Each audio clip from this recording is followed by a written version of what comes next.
Everybody good? Okay. I'm assuming, Brian, that you can see the screen now. Okay, nod your head if you can. Awesome. Okay. So very quickly, let's get back to the discussion. As I was saying, I would like for all of you to look at this and tell me two things. Okay, think about two things, and then I'll ask some of you to answer. One, what is the most important word in this entire page or picture? And two, which picture do you think would be the most efficient use of your time? Again, I say this because you are in an exam, right? You do not have unlimited time or attention, and you still have situational writing. So how would you divide your time by choosing the correct word and the most important picture, right? Okay, so let's hear what's the most important word first. Jairus? Unexpected. Okay, I'm just going to go ahead and circle the word unexpected, and you should be able to see me circle the word unexpected. Okay, you don't need to do that, right? Dia? I would choose the picture of the report book. Of the? Report book. The first picture. Okay, of the report book. All right. Okay, so I'm just going to put a circle there. Solomon, did you have a different view? Go ahead. I would choose the second picture because you can use more climax. Okay, I would choose the second picture because it will give me more opportunities for climax writing. Okay, I do not disagree with you with that either. Okay, good. Anybody else has a different interpretation either of the word or the picture? Okay, I think the vast majority of you would agree with me that picture 1 and 2 are the most easy to approach, correct? Picture 3 is a little bit more abstract, not so clear, right? So very good. I would definitely not choose picture 3 because picture 3 has a higher tendency for you to write out of point. You might get, you might go too much into the person's illness and forget that it is an unexpected result. And here, I go back to my first question. It's a trick question. Actually, there's not one, but two important words here. It is unexpected result. So it's not just something unexpected. It must be a result. Can you tell me what's the difference between an unexpected incident and an unexpected result? Anyone? Can you tell me what's the difference between an unexpected incident and an unexpected result? Duncan? Unmute yourself, please. Sorry, I had my computer focus on words. Please answer the question. Thank you. An unexpected incident is when something happens that is not expected. An unexpected result is a result that you do not expect. Rather than simply read back the words to me, I would like an explanation. Can someone try to unpack rather than just repeat the words that have been used? Clarissa, go ahead. An unexpected incident is when you did something that was unexpected. I mean that something that happened that was unexpected. And then unexpected result is when you did something but then the result was unexpected. Okay, again, try to explain to me what you mean by that, perhaps with an example. Thank you, Clarissa. I think that's a bit closer to the answer, but I would like an example to anchor it. Xuan Yi? A result is more of like a good thing, and then an incident is more of like a bad thing. I wouldn't agree with you there. Results can also be bad, don't you think so, Xuan Yi? You could possibly get a bad result, right? So no, I don't think that quite hits it on the head. Okay, Solomon? An unexpected incident is when something happens, like when it's very casual, then something happens so you didn't expect it. And an unexpected result is when you receive something, but then you didn't expect it to be the one that you wanted or aim for.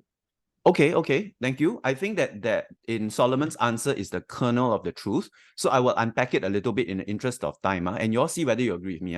Now, a result is something that you aim for. Do you all agree with me? In order to get a result, you must be aiming for something, right?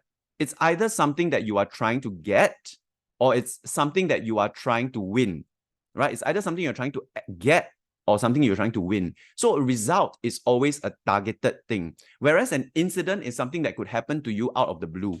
Something you did not expect happening to you is not the same as something you aim for, but then you get the result, which is unexpected. So one is a result, The other is an incident. Big difference, huh? If I write an unexpected incident, I will fail this writing task. Do you get what I mean? Everybody, are you all clear? Okay. So if you're talking about how you ran in a race and then you fell down, you unexpectedly fell down, that is it an unexpected result or is that an unexpected incident? If I'm running in a race and I fell down, is that an unexpected result or is that an unexpected incident? Anyone? Tell me which one it is. Dia? It is an unexpected incident. Very good, right? All agree? Unexpected incident, right? I'm running, I didn't expect to fall down, I fell down. Did I fulfill the task requirement that says unexpected result? No, I would have just failed my content. And to give you an idea of how bad it is, if I write something like I'm running and then I fall down, then, I get carted off the track and then I go to the sick bay, right? I will score 4 upon 20 for my content. I'll let you digest that. 4 upon 20. You write a full composition of 200-300 words, and your content is 4 out of 20. Why? Because you've just written a story totally irrelevant to the task. And it's very serious. Do you all get why I'm spending so much time here? You just wrote an entire hour-long composition only to get 4 miserable marks out of 20. And you can be sure you will fail, right? Because if you get 4 upon 20, even if your language is super powerful, and it can't be because everything you write is irrelevant, you are only going to get maybe total of about 12 upon 40, which is, if you calculate in a big scheme of things, an extremely massive mistake. Do you all understand? So the keyword is the center of your writing. The moment you mess this up, right, everything collapses like a house of cards. Okay? If you don't get the keyword correct, and that's why I keep harping here, right? You are in a hurry, you all want to rush, you want to finish writing, right? You write, I was running this race, everybody was like fervently struggling for the finish line. Then suddenly I felt a pain in my foot. I fell to the floor, I rolled around in agony. Then I described the pain on my character, I described the struggle. I put in so much effort. 4 upon 20. Everybody, do you realize how serious this is? And the immediate effect of that is that you've just lost in the overall scheme of things, compared to an average performer. Someone average gets 28 upon 40 for their compo. You get 12. Do you know that is literally almost 10 percentage points, 10% of points gone just in one component. So you cannot afford to make this mistake. And I've seen this many a time with many scripts, especially from good classes, students who are good in English. Why? Because you are overconfident and then you get carried away and you forget to anchor yourself to the keyword. So what is the best strategy to combat this problem? Start your story with some mention of the keyword and end your story with some mention of keyword. Do you understand? Some of you already have this. Some of you are great at it, right? You, in your moral, in the end of your story, right? Never in the world would I have expected this result, right? You end the story like that, okay? And then you start it with, like maybe you're doing a flashback or something, my mind traveled back to the incident where I achieved such a surprising and unexpected result, right? So you start and end to remind yourself that your story must revolve around this, and be very clear about the definition of the keywords, because if you get it wrong, everything you write will be out of point. Okay, so have I sufficiently emphasized to you the importance of the keyword? Right, before you do anything, circle the keyword, and it can be more than one word. In this case, it is an unexpected result. So it must be something that you achieve. In this case, if I'm writing the second picture here, which is a bit more dangerous, right? I will talk about the medal that I did not expect to receive. So if you want to write about a fall, you can write about how you fell. You came in dead last, but yet you still received a medal for good sportsmanship or for trying to finish the race even with an injury. That kind of thing, that is an unexpected result. The result is the medal, right? You cannot be taken off the track. The moment you are carried off the track, your story is over, your marks are gone. You must continue to persevere and cross the finishing line, all the while dripping droplets of crimson blood upon the tracks as you haul your broken body across the finish line, that kind of thing. And then to the raucous cheers of the crowd as they hailed your determination and grit, right? A medal was hung around your neck that said, Best Sportsman of the Year, something like that. Okay, so then unexpected result. So, you know, if you ask me, boys and girls, the first picture is the easiest. Correct or not? Everybody? Because the first picture straight away is the result already, what? Right? You can't go wrong with the first picture. So if you ask me, between the two pictures, right, I would definitely choose picture one if I am not a very strong writer. You know yourselves, right? If I'm not a very strong writer and I'm not confident that I can keep on point, I choose picture one. If I'm a slightly better writer, I'm more confident, I can keep myself focused, and I have the ability to write a lot in a short time, I would choose the second picture. Because the second picture, like Brian rightly says, has more potential to be developed in terms of the dramatic nature of the competition. Okay? But be under no illusion, which picture you choose is determined by how confident you are. If you are a good writer and you can write a lot and without mistakes in a short time, choose picture two. If you are an average writer, you're not very confident in your ability to write a very long story, and you know that if you write it wrongly, you're going to go out of point, then choose picture one. Okay, so I give you very clear options here. When you sit for the exam on Monday, you will know. You will see the three pictures, right? You will know which one is the easiest one, the most to the point, but also very boring one. Safe, boring, but you know, you won't go too far wrong. And then you will know there is another picture, which is going to be in between.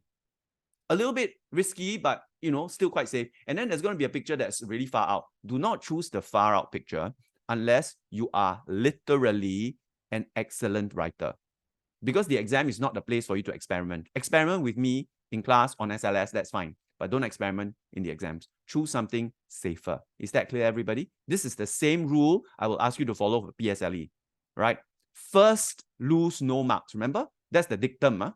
That's the mantra. First, lose no marks.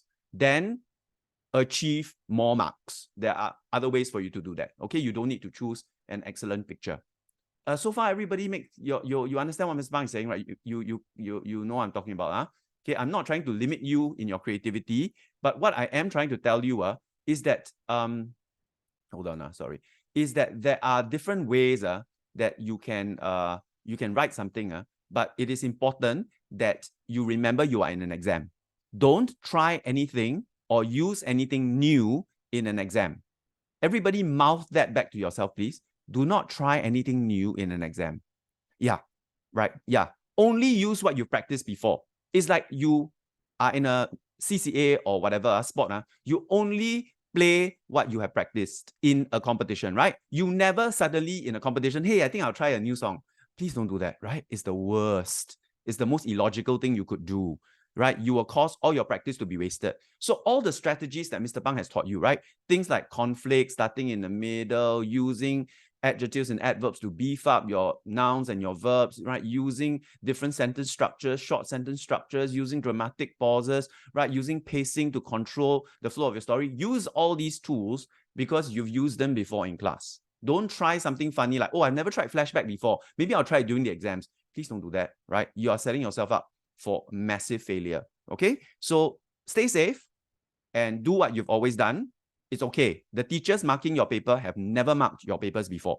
They will not be bored by your constant reuse of certain phrases. They have never seen you before, okay? And Mr. Pang will not be marking your paper, okay? I will be marking the primary fours this year. So you can be sure that the strictest marker in the room is now out of the room, okay? So you can breathe a sigh of relief. And all the teachers who are reading your papers will be reading your papers for the first time. So you can use all the repeated phrases and all the good vocabulary you've always been using. Nobody will be bored by it. Okay? So having said that, let's get started into this story. Now, let's do a vote, okay? You want Mr. Pang to be safe or you want Mr. Pang to be slightly more risky? Picture one or picture two? Okay, so let's see. Picture one or picture two? Vote, please, with your finger. I will look across all of you. Jarius, vote. Ariel, vote. Okay, I am seeing more tools, right? I am seeing more tools. I don't know if y'all can see along with me. I'm seeing more tools, okay? So what I will do is, I will do based on 2, but I will also write another one based on 1, and I'll send it out later. Is that okay? Right? So you will see both versions, but I will use this tool as a model for the first one because I think also it is easier to model, okay? So are we all ready? Okay, let's get ourselves all warmed up, huh? Oh, sorry, before I begin, any question?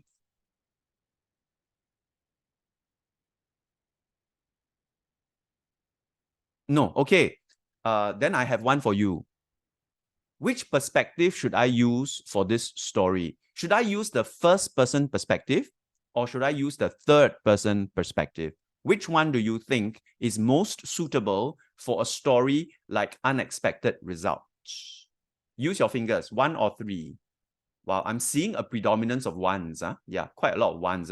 And I would agree, 1. Can anybody tell me why 1? Anybody wants to give me a reason? Solomon, why?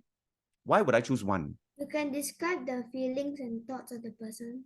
Okay, so I am the person. I can describe my own feelings and thoughts. So I would have to be the protagonist, right? Do y'all know what's protagonist? Right, protagonist is the hero of the story. I would have be the one, right, that experiences the unexpected result. Okay, good. Any other reasons? Why can't I be the third person? Dia, yeah. There will be more suspense because you need to, if you're the first person, you don't know what's going to happen later.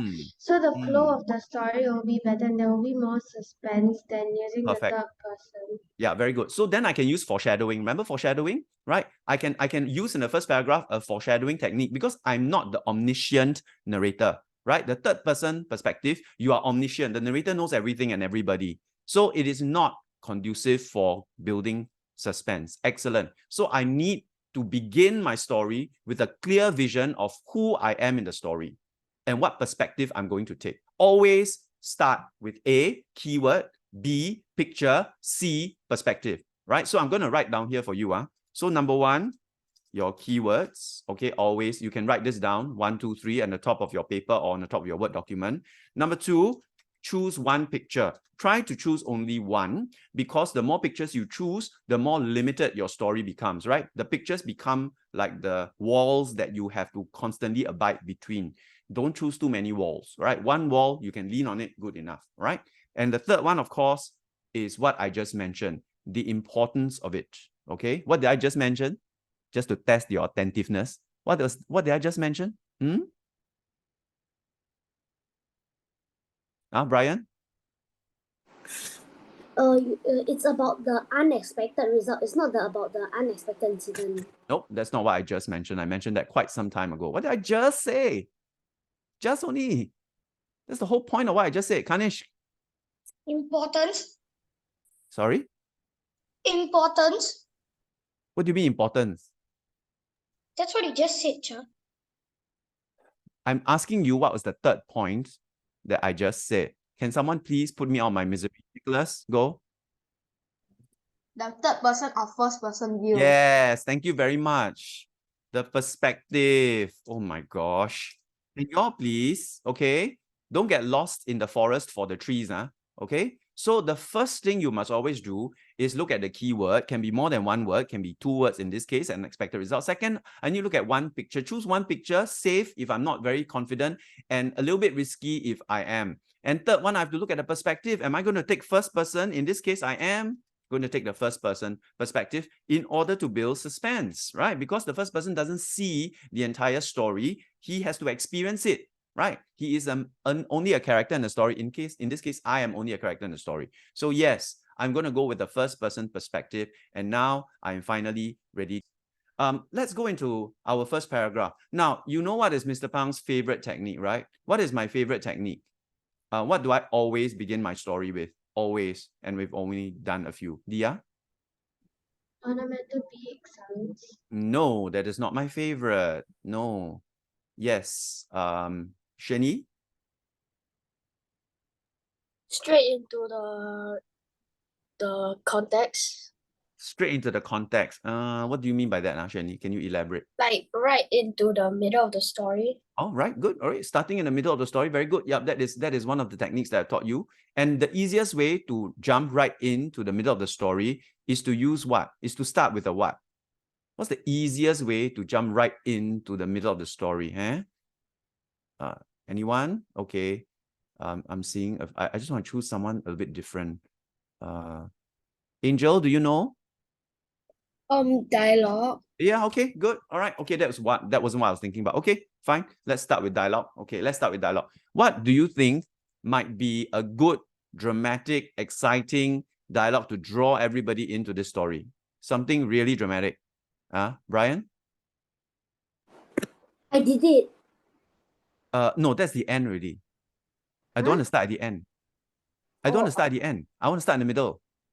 I want to start in the middle. Okay. And I did it means I already got the result already. Don't want. I want to start in the middle. Yeah? In middle, do you mean like when the guy, when like you fall in the tracks, or when the race starts? Okay. So that's a good question, right? Where is the middle? That's what I'm asking you. Correct. And I don't want to give you the answer yet because I want everybody to think, right? I won't be there in the exams to tell you. So you need to have the thought processes necessary to arrive at the correct conclusion. So what's the process here? What's the guideline? How do I know what is the middle? What is there in this screen, on this screen of yours, that can show you where is the middle of the story? Ariel, can you please sit properly? Thank you.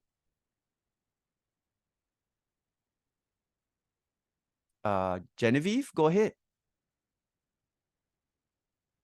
Picture. Sorry. The picture. Yes, the picture. Excellent. Okay. So can you all see that the picture I have chosen is literally in the middle of the story, right?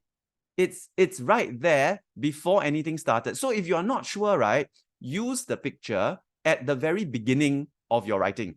You know what's the double effect of that? You are safe. You've just used the picture, right? The moment I use the picture, right, I'm already safe.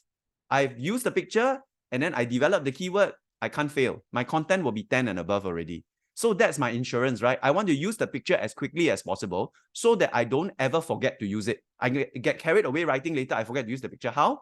I will, my content scores will be dumped down quite a lot. So be very focused on using the picture at the first instance. And in this case, the picture perfectly lends itself to the middle. So what would I say in this context here, right? As I'm running, what would I say? Would I say something to someone else? Would I say something to myself? What would I say? Yes, Dia? Why is it always me Uh, when you fall down? no. This picture has not yet shown anybody falling down, has it? No, I don't want to start. I don't want to start right there. I want to start just before I fall down, right? Okay. Kanish. Yes, I am the first one in the race. You haven't finished yet, right? But I'm leading. Okay, right. All right. So something to that effect. Okay, thank you. Right. So now I'm thinking to myself, right? Okay, so I'm going to start with that, okay?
Mr. Pang,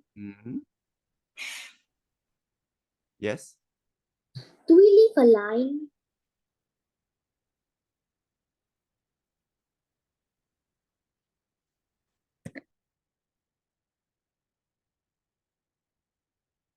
Brian, have you arrived at your own answer to that question?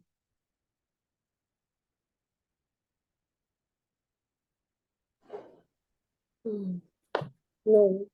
Okay. Would anybody like to answer Brian for me? Thank you. All right. Yeah, go ahead, yeah. Don't leave a line. Mr. Pang is not going to mark this. It's a model composition. Thank you.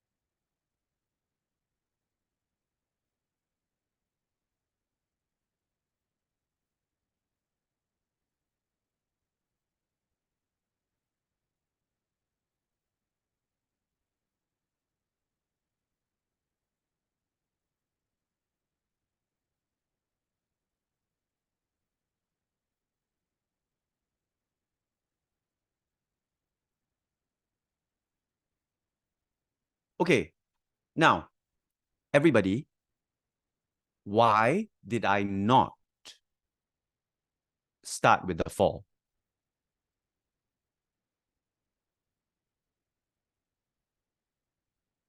Shani? Because the climax is supposed to be in the second paragraph. No, that's not where the climax should be. Anyway, thank you for trying. Dia? It creates suspense as it's an unexpected incident. I mean, an unexpected result. So Very if good. you're at the lead and then you fall down and then you're at the last, it creates suspense and it's very unexpected. Okay, thank you. Correct. I don't want to reveal at this point that I've fallen yet, right? Because I want to do that later. The unexpectedness will come later. Now I want to set up the expectation of everybody reading this that I'm about to win. So the expected result is that I'm going to win. Do y'all get it? If I reveal that I fall down now, then I spoil the surprise and the unexpectedness of it. That must come later when I develop my climax a little bit more. Everybody clear? Are y'all following me? Okay. It's important that you understand why I structure it this way, okay? So if you are trying to present a surprise, right, you must always leave that surprise to the climax. Yes, Duncan? Shouldn't you have left? Stop talking. Shouldn't you have left the two fingers facing? No, that's not important in a Word document. Please do not interrupt my narrative for unimportant matters. Is that clear, Duncan? If I constantly have to deal with interruptions of an unimportant nature, then I will not be able to momentum this thing. Please understand that I'm trying to conduct a lesson here. All right? Okay, let's move on. Now, my first paragraph has set up an expectation of a win. Now I'm going to go back to talk about how I prepared myself for this race, because everything I do to prepare is going to be relevant to how I am expected to win. Is everybody clear about this? Do y'all see how I structure this? So everything that I do in order to prepare myself from now on, here on off, is going to be contributing towards the expectation of the win. And then it will make it more dramatic when I don't win, right? Because of all the hours and days of preparation, right? It's going to make my disappointment and my sorrow, right? Because I'm building up to that, right? That sensation of disappointment and sorrow is going to make it even more poignant. Okay, then I will have a twist at the end. The twist will be that even though I did not win, I still got a medal for being a good sport of enduring to the end, right? Yes, Solomon. Can this combo be the other way around? Can we just follow this way first? Right? If we constantly deal with too many alternatives, then we are not going to get anywhere. Okay, so please follow along with me as I go through this one arc first. Then at the end, we can discuss other possible arcs. Is that okay, Solomon? Okay, right. So let's go now. So that's, I've explained to you my thought process. If I build my story mountain, right? So here, if you want me to wait, hold on, let me just so if I do my story mountain, right, and then I do my very quick down here, this is going to be the race. Okay, I don't know how my bad handwriting. Then down here, this is going to be the fall, okay, right? Remember, the second paragraph is always the problem, right? Introducing the problem and then the problem getting worse, okay? Then the injury, okay? I'm injured in some way, okay? But then I persevere through the injury and then I complete the race, okay? And then there is an unexpected. So this is my unexpected, okay? The unexpected result, okay? So everything builds towards the unexpected result. The unexpected result and my response to it, right, will be literally at the end of my story, because a result by its nature must be at the end. Do you all agree with me? If I have the result in the middle, in the climax, then my story ends already. I won't be able to develop it any further. So when I have a topic like an unexpected result, right, it must be at the end of the story, but everything must build towards it. Everything must build towards how it is an unexpected result. That's why I specifically chose this topic because it is not easy. Okay. So anyway, let's get back here. Okay, so let's move on. I'm following this flow, this timeline. So my race, I've already had my first paragraph. I'm in the race. Okay. What race is it? It's a 100-meter dash. Okay. And where is it? It's in school. All right. So I'm about to finish this race and I'm expecting to win it when something happens, right? Okay. But before that, a bit of background, right? So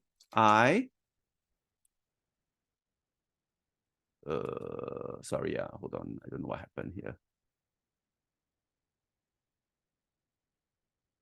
Why is it in a box? Okay.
Okay, all good. I'll stop here for a while, right?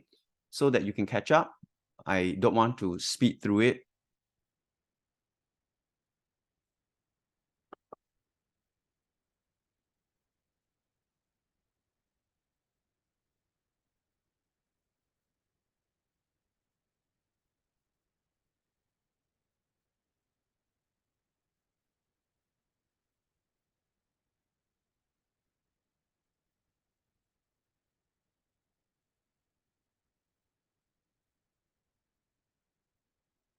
Okay, notice that I have varied my sentences. Some sentences I start with I, some sentences I start with a verb, some sentences I start with a noun, right? So I don't always I. I'm very conscious of varying my sentences so that it doesn't sound boring, right? If you keep on using the subject, verb structure, it gets boring after a while. Okay, so vary it around. You can move the verb to the front sometimes, okay?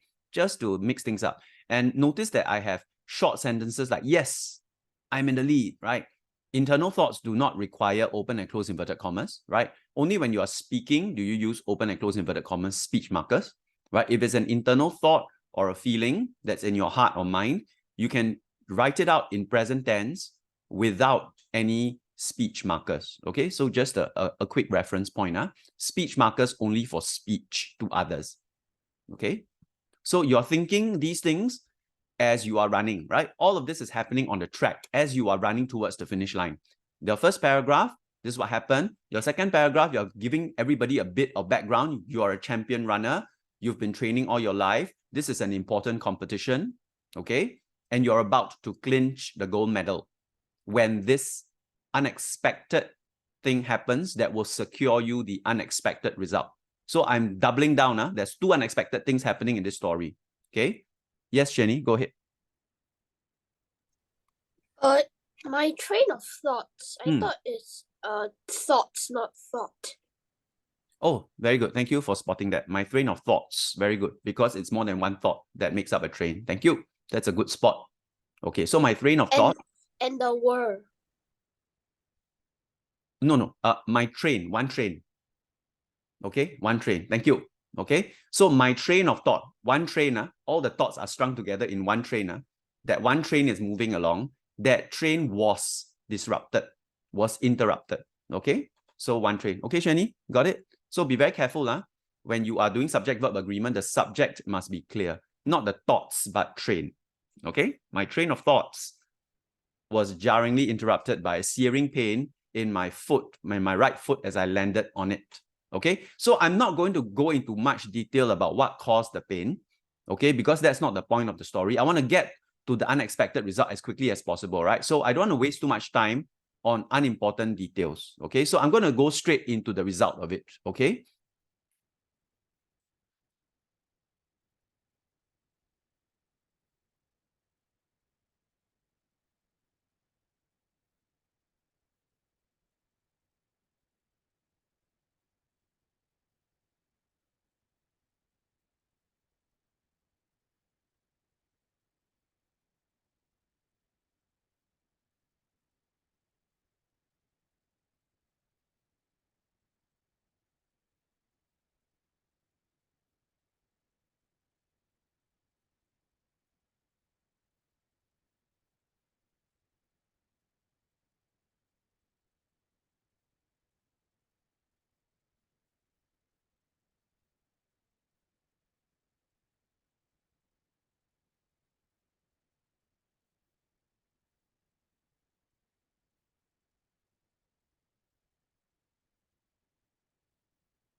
Okay, so this is exactly why I am choosing picture 2, because it gives me a lot of room to describe movement, right? So if I choose picture 2, I need to maximize it lah.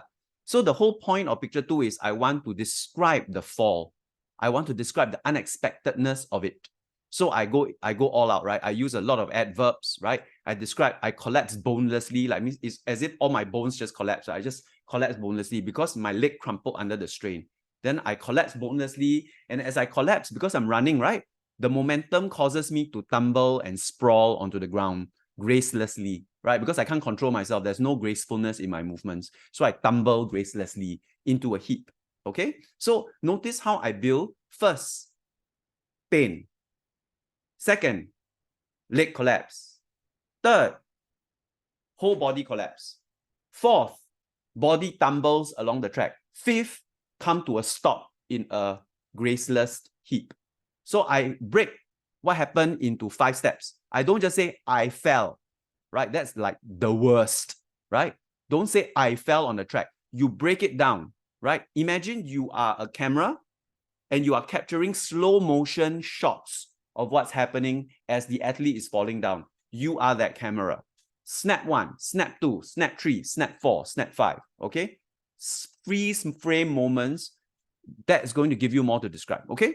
So this is where I build into my climax already, okay? I don't want to stop here. I don't want to get carried off, remember, because if I get carried off, there's no result. Okay, and then I'm going to be in trouble. Okay, so I go into my next paragraph. So my second and third paragraphs are literally my rising action and conclusion sections. Most important, 80% of my marks are going to be here. This is going to set up the unexpectedness of the result. Okay, so this is very important. Pay attention here, please. Notice how I link, right? So I stop there, and then I have to keep the story going. This is the most exciting part, to keep it going, right? So I start using a lot of verbs at the beginning of my sentences. I move my verb into the front. Remember, active, passive, right? I passivize the sentence by moving the verb to the front and the subject to the back. Okay, I move the subject to the back because I want to highlight the action of this moment. Okay, so active, passive voice is used here. Everything you learn in synthesis is used. Okay, so in this case, I want to passivize the sentence. I want to highlight the verb. Okay.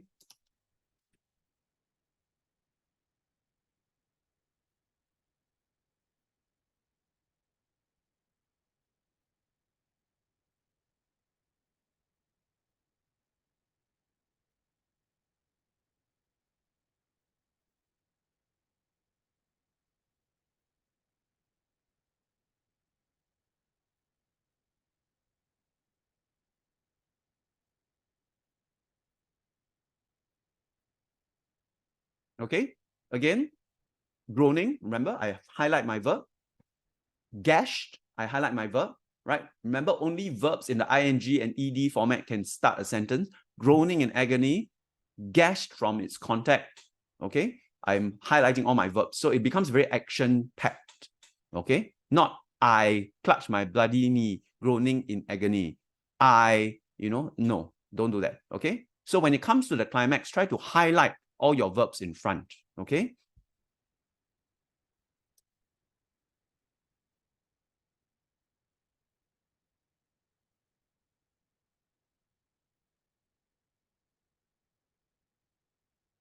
Okay, now remember, in a race, especially a championship, there are always first aiders present, standing by. So when a runner falls, the immediate response is usually for someone to run to the runner with a stretcher to cut him off. Why? Because there may be people running behind the runner, and the runner may become an obstacle on the track. So they usually try to clear off quickly, right? So refusing to give up, I waved them off, right? So I waved them off and got to my feet. Okay, so I wave them off, right? I see them coming towards me, I wave them off, right? I wave them off, right? Why? Because if I'm carried off, then there's no more result. I cannot. Okay, so I'm very focused. My end goal is I want the unexpected result and I want the twist in my story. Okay, very good.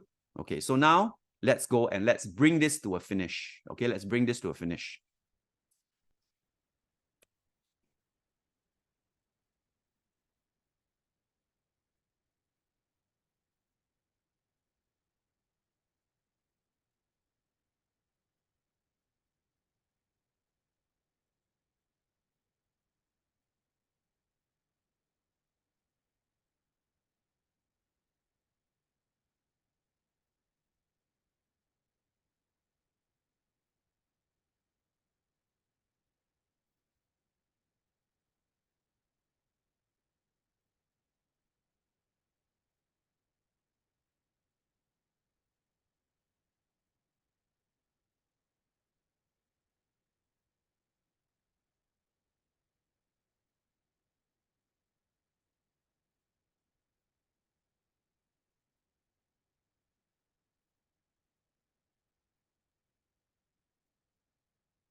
Okay, so this is the unexpectedness of it, right? First paragraph, clearly in the lead, firm favorite to win. Nobody expected this. Third paragraph, totally different scene, right? I am beaten, I am bloodied, I am injured, and I'm dead last.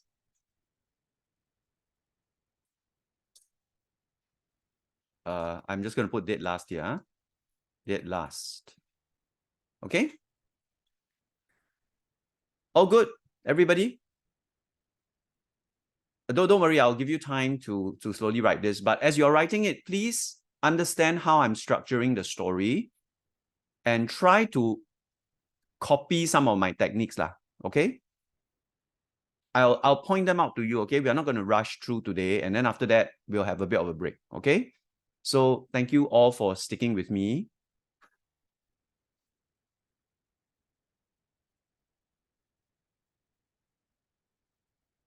Okay, sorry, Ryan, I just saw your message. Are you able to solve the problem? Can you see the Word document? If you can't, it's okay. Don't worry about it, okay? Yeah. Okay, you can just alternate between the two. Sorry, I didn't hear you. You were muted. So if I alternate between the two, I have to click on. No, it's fine. It's fine. I give you permission to do that. Okay? Yeah. I understand now. Sorry about that. My apologies. Okay, Ryan, you can alternate between the two. Okay. All good, everybody? Everybody clear? Okay. I just want to make a few comments, but as I'm doing so, y'all can continue writing and or typing and or, you know, if you find that there's a word that you want to replace, you can actually, I'm going to show you, you right click on it, right? So let's say you want hobbling, you right click on it, right? Then you go under synonyms, right? You go under thesaurus, okay? It should be able to show you on the left-hand column, right? Hopping, shuffling, shambling, tottering, staggering, stumbling. Can you see? Right? So this is what I mean by using the thesaurus function, okay? Right, so let me close this. Okay, let's get back to that. Okay, yeah, sorry. Okay, so again, the purpose of using Word document is that it gives you the option of exploring synonyms. If you're writing it out on a piece of paper, that's fine too, right? You can always go and look it up later, right? Using a thesaurus, an online thesaurus. But in the exams, you can't do that. So you're limited to whatever vocabulary you can bring to bear. That's why you do need to like memorize some of these good words, right? Some of these good phrases. And I just want to state this. In my 20 years of marking compositions, right, there are very limited emotions that characters exhibit in all compositions. They're either happy, they're either sad, they're either worried, or they are excited. Happy, sad, worried, excited. If you can have a list of words to describe your character's feelings for happy, sad, worried, excited, you're covered for 95% of composition topics, right? So remember, Mr. Pang gave you the vocabulary, all the different synonyms, all the different vocabulary, good phrases, all the like, what do you call those similes and metaphors, right? I give you a list of all the different like common sayings. You can literally focus on happy, sad, worried, excited. Okay, so I'm going to put over here on top words, phrases that deal with the emotions of happy, sad, worried, excited, right? All characters in stories, in narratives, in PSLE or school examinations generally fall into these 4 categories. They're either happy, sad, worried, or excited. So in this case, right, my character is in a worried state, okay? And he's about to transition into a super happy state, okay? So if you have a series of vocabularies that you can use, like over the moon, you know, that kind of stuff, then you can actually apply it here, okay? And don't be worried about repeating phrases and repeating words again and again, because in PSLE, in any exam, the markers will be reading your composition for the first time. They will not be bored because you keep using the same phrase. They will be seeing you use it for the first time. Okay, so don't allow yourself to be bored, right? Just refine your usage, add to it. right? If you have a few words you always use, add a few more words to it, right? Make it a little bit more refined, build on it. Happy, sad, excited, worried. Okay? Happy, sad, excited, worried. Just remember these 4. You should be quite safe. Okay? Any questions? Would you like me to compile a short list for you? Happy, sad, worried, excited? Now, I already gave you the word list. It's all there, okay? But I can refine it for you further if you wish. Okay? All right, let's go. All good? Ready to finish it in a home stretch, and then I do a final analysis of the entire composition, okay? You guys are fantastic. Huh? Thank you for being so attentive, all 25 of you. So again, do not worry. If there's anything here that you need to revisit, the recording will give it to you, and I will edit out all the parts where I scold anybody, okay? So don't worry. Your name will not be immortalized just because I scolded you, okay? All will be edited out. Yes, did someone raise their hand? Yes, Duncan? Before you ask your question, make sure that this is relevant and not a minor point, please. Okay, good. Thank you for having some self-control. Okay, now I'm going to go into the ending already. This is the crux, huh? This is the unexpected twist. Do you all remember what's a twist to the story, right? A twist is an unexpected ending. So of all kinds of stories to write a twist in, an unexpected result is literally the best story you can use a twist in. Because a twist, by very definition, is an unexpected result in the story. So use a twist, right? This story lends itself to a twist, okay? So I'm going to twist the story. Instead of not receiving a medal, my character is going to be hailed as a hero and given a medal, right? That will be even more of an achievement than what he expected at the beginning, which was a gold medal for a 100-meter dash. Okay, so this medal will exceed that, will go beyond that, and will make him, you know, famous now. So my character has to express that. Okay, so let's go. Okay. Right. Let me think for a minute. Okay, then let's go.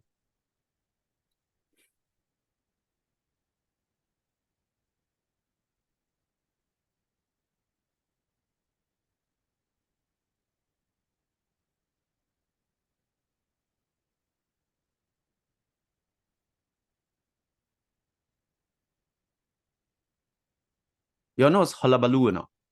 One of my favorite words. Okay, hullabaloo is a commotion, a great big noisy commotion. Okay, usually positive in nature. Okay, a hullabaloo, right? Just one of those words that are very fun to say and use. So I like to use it. Okay, excitement and hullabaloo. Amidst the excitement and hullabaloo, say that 10 times. See whether you can not trip over the word hullabaloo. Okay, hullabaloo. Right? You can always use, you can literally memorize this phrase and go, amidst the excitement and hullabaloo, something happened. Right? Amidst the excitement and hullabaloo, amidst the chaos and hullabaloo, chaos and hullabaloo, by the way, describing a normal day in a 5B classroom, right? Yeah, correct.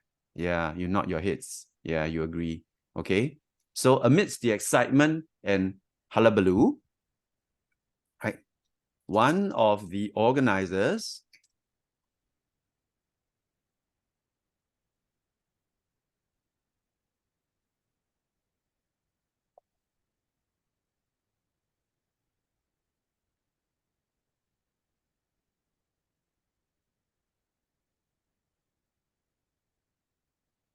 can you help me out here? You know, the action of putting a medal on someone, how do you say that? You know, especially if it's on a ribbon. Anyone? Yep, Solomon? Hanging. Huh? No lah. No, adorning. No lah. No. You adorn something is a non-person thing. Yes, Dia? Awarded a medal. Nope. Something else. Clarissa, help me out here. Hung a medal. You hang the medal on a hook lah. You don't hang the medal on someone lah. Okay. I can't get the correct one. Nicholas, Help me out. Crown. Crown. Excuse me. This is not a crown. No.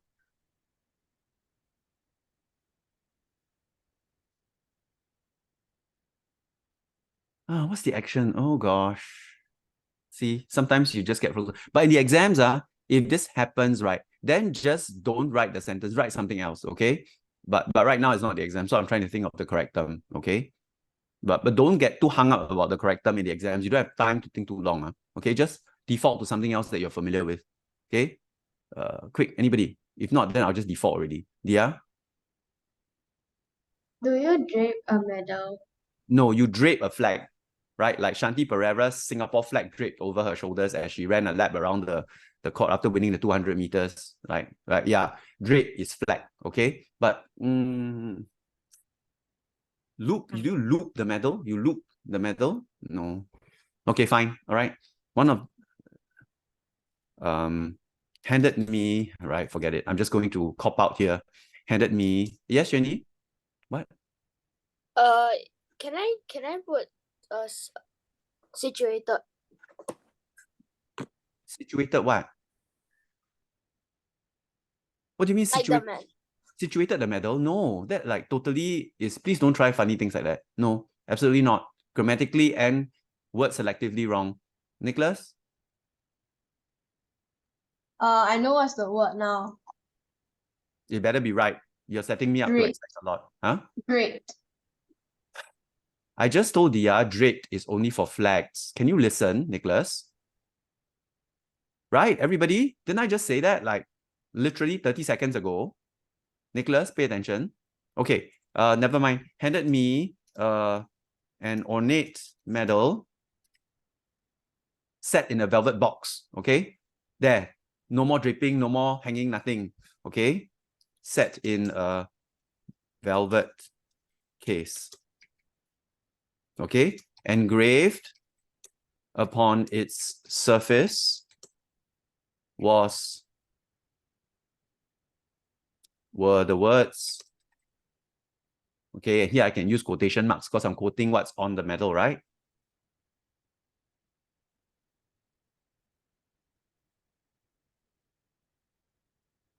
Sportsmanship of the Year award. Okay?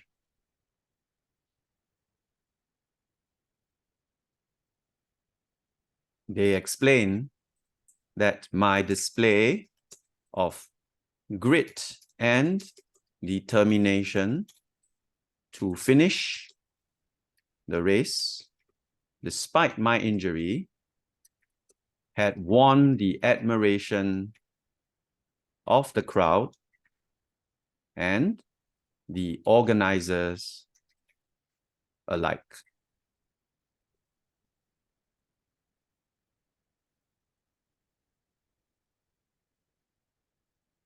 As I lifted the case into the air triumphantly,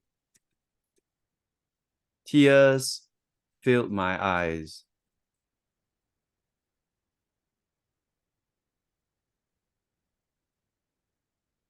And I was overwhelmed with what? What emotion will I be feeling at this point in time? Anybody? Overwhelmed with what? Yes, Solomon. Joy. Joy? Okay. Very good. Joy and gratitude. Okay. Joy and gratitude because you're very thankful that they selected you as the sportsman of the year, right? Okay. Never in a million years. Okay, and this is an expression. Did I expect that I would win a medal after losing a race?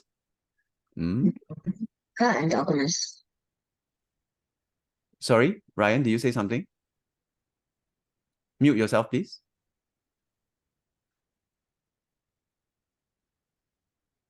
Ryan, mute yourself.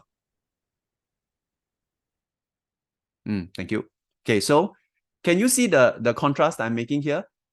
Win a medal, lose a race, right? Win a medal, lose a race. Can you see the contrast here? So I'm using the power of contrast, which is, again, another technique I've taught you before, right? Okay, the power of contrast. Win and lose, light and dark, good and bad, right? In this case, win a medal, lose a race. What an unexpected result to an eventful day. I would never forget this while I lived. Okay, something like that lah. Okay, I'm sure you can end it more elegantly than me, but I just want to quickly bring it to an end. Okay, now, if I were of the right mind, I would add a reflection or a lesson learned or, you know, something to it lah. Okay, so, you know, I don't know. Do you think I should add a lesson or a moral to this? Yes, no, maybe. Okay, yeah. I think some of us are saying yes. Okay. It's not necessary, right? Because your story has already proven the theme of an unexpected result. And everything in your story built up to the unexpectedness of it. Okay. And there are two unexpected things. One, the unexpected fall and unexpected loss. And two, the unexpected win and the unexpected award. Okay. So I have two unexpected. I double down on the unexpectedness of it. If you can, right, do that. So if let's say the story is about a proud moment, right, which is the other practice I'm going to give to you from last year's paper, then your proud moment can be more than one thing that you're proud of. Okay, so always if you can, double down, right? Double down. Double down means put in more than one. If they ask for one, put in more than one. Okay, but of course, make one of them your primary win. Okay, so in this case, I'm done. Okay, I finished. Let's say I want, if I want a moral, right? Then I will not put this. This is an alternative. Okay, then I will never forget this day. I would just carry on. As I reflected on my experience. Okay, so you can memorize this. This is literally a sentence you can use for any kind of reflection lesson learned. Any kind of reflection lesson learned. As I reflected on my experience, I realized something. Okay. Like this whole point, as I reflected on my experience, I realized that you can actually memorize it and then fit something else at the end of it. Okay.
Okay, something like that.